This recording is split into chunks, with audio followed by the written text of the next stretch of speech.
The number of ships crossing the Strait of Hormuz has plummeted in recent days as strikes have escalated. I'm Adam, OSINT editor at Sky News, and we've been tracking all of the ships that have been crossing the strait since the conflict began. Let me show you what's changed. So this is the Strait of Hormuz. What we've seen is an increase in the number of ships using an Omani-controlled route, which is recognised by the International Maritime Organization to the south. Previously, Iran to the north have said ships should go into their waters close to their shoreline. So let's look at recent attacks on commercial shipping. This is the UK MTO website, which track incidents. This is the Strait, and we can see there are 4 attacks here that have happened in July. The effect of this we can see when we look at the tracking data. I've isolated 2 ships here. One of them is a cargo vessel, the other one is a tanker.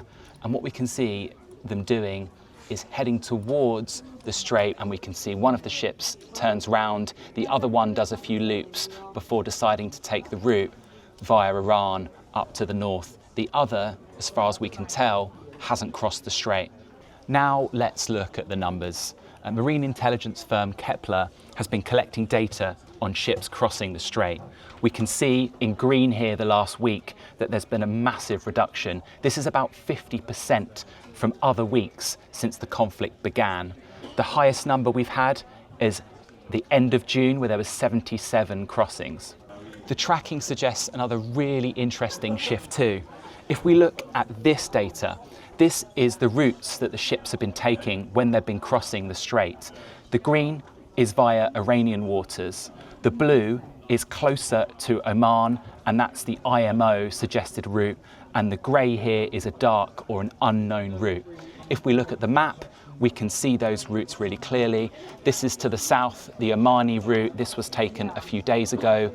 To the north, via Iran here, we can see some ships travelling that way.